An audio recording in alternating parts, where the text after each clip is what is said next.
Okay guys, so I'm gonna have to do a part two. So this is gonna be the part two. Sorry, I was cooking supper and it was burning, so real life stuff here.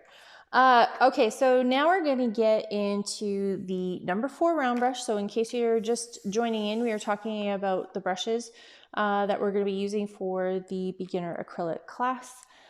So we just talked about the angle brush and some of the things that we use it for. So now we are going to talk about the number 4 round brush. So this is another really good utilized brush.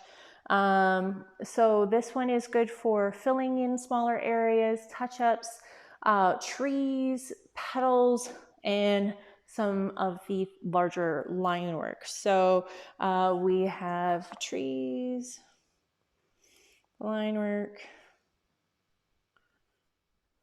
filling in smaller areas, petals and leaves. And what else did I have? Touch-ups. Okay, so that is the number 4 round brush.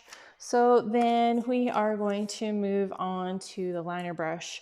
I know a lot of people are not fond of it. This is one of my least loved and most loved brush all at the same time.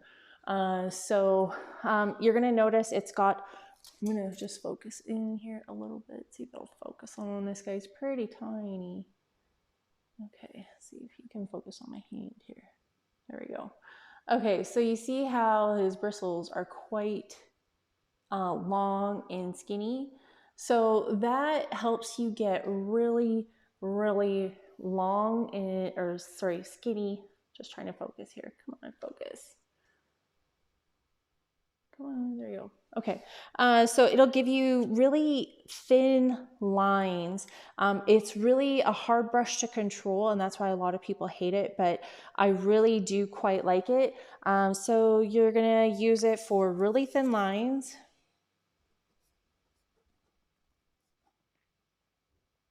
Small touch-ups, so anywhere you have like a little spot that fell or something like that. Your signature on your painting and trees. Okay, and then the last brush that we're going to talk about, this is a new favorite brush of mine. This is a little guy. He's a 1/8 flat brush. So he's a little tiny, but he can get into some really small area fills. Tiny lines. Touch-ups. And detail. Okay, so those are the brushes that we talked about. We're going to get into holding position and paint control and what effect that it will give you. So as for the holding position, when you normally hold a paintbrush, I want you to think of it like holding like a pencil, and think of the ferrule as where you use a mark for your holding position. So there is different places that you can hold it and what effect that you'll get. So I just made a little chart. This is how I roll. So when we hold the paintbrush at the end, you're gonna notice you're gonna have very little control. So when we put in at the end of the handle, we have none to very little paint control. Okay, and what effect is that going to give us? It's going to give us a painterly, or they call it also loose. Okay, I should probably just use this kind of brush. It might work a little bit better. Okay, so then if we hold it kind of at the middle of the handle, so we're going to hold it right about here, you're going to even notice, even if you did it with a pencil or a pen, if you hold a pen back here and you tried to write with it, it would be very loose and you would have a hard time writing your name. But as you keep moving up and you keep getting closer to the nib of the pen, it's going to be easier to control. So I want you to think about that when you're holding a paintbrush. If you keep holding it way back here, you're not going to have a really nice tight line that you're looking for.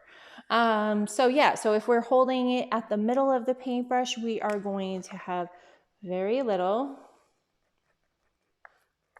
to some control. And we are going to go from a looser style to kind of more of a blocking style. And that's a very loose blocking. We'll call that a loose blocking style. Okay. So then when we move up to the top of the ferrule, so here is the top of the ferrule right by the crimp. So you can even put that by crimp, depending on how your brush is crimped. So if we hold it here, you're now going to go from having some control to having more, we're going to just go straight to having control. Okay. So then we're going to go from blocking in an area or loose blocking to more line work. You would be able to pull a line even if you were holding it there. So you'll be able to have a little bit more control. So let's call that, let's just call it control. It is what it is. Okay, so then when we hold it down at the bottom of the ferrule, you're gonna notice you're gonna have to hold your hand super tight. So we go from having control to almost having more precision, because what happens when you start loosening your hand up, your hand gets looser and you can have a little less movement. But the tighter or the closer you get towards something, tighter you're gonna have to hold it. And then you're gonna have smaller movements, but you can definitely slow down that movement so you can get that paint where you want it to. So that's why we're gonna call it precision. Okay, and then we go from doing control paint to just, again, precision.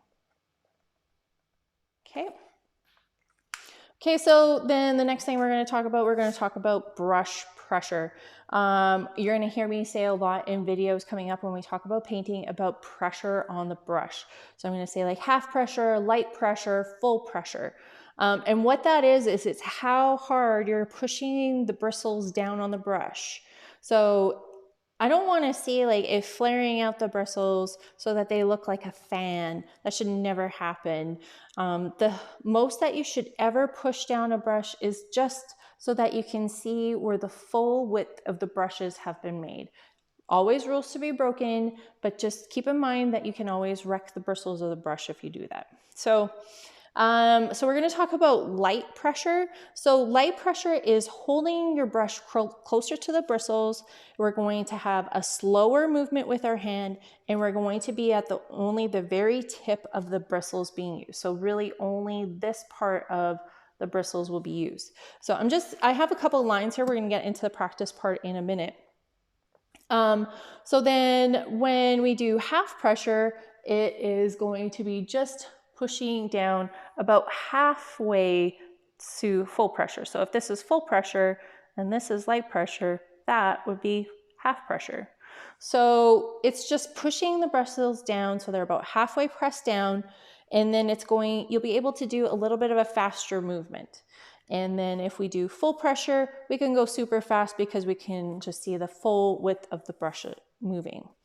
And so that's full pressure, half pressure, and light pressure. And again, you're going to hear me coming up with those phrases quite a bit. So this is your practice for today. This is your 20-minute lesson for today.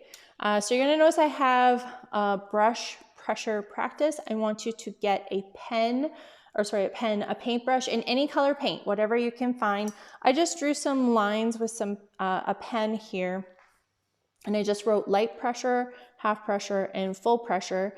And I want you to try with different brushes. So I have a round brush here. You can try it with an angle brush. I mean, if you really wanted to try it with the Y brush, I just want you to get the feel of what kind of experience you're going to have with the paintbrush and how it's going to move the paint. So if I was to do light pressure, I'm just using some Winsor blue. I wanted to kind of see over the line a little bit. So if I'm doing light pressure, I'm just gonna go nice and slow and just keep right on the very tip and just go get some more paint.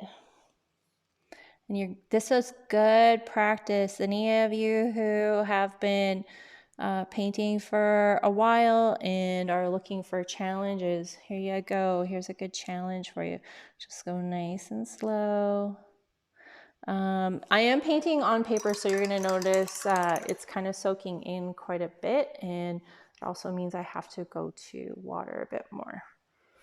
Okay, so again, right on the tip of the brush.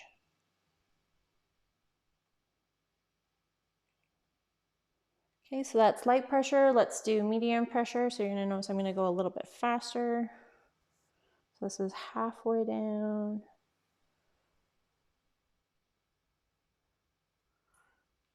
You can even go back because you have a little bit more freedom to just kind of fill in. Okay, get some water on my brush. Okay, now we're going to go full pressure.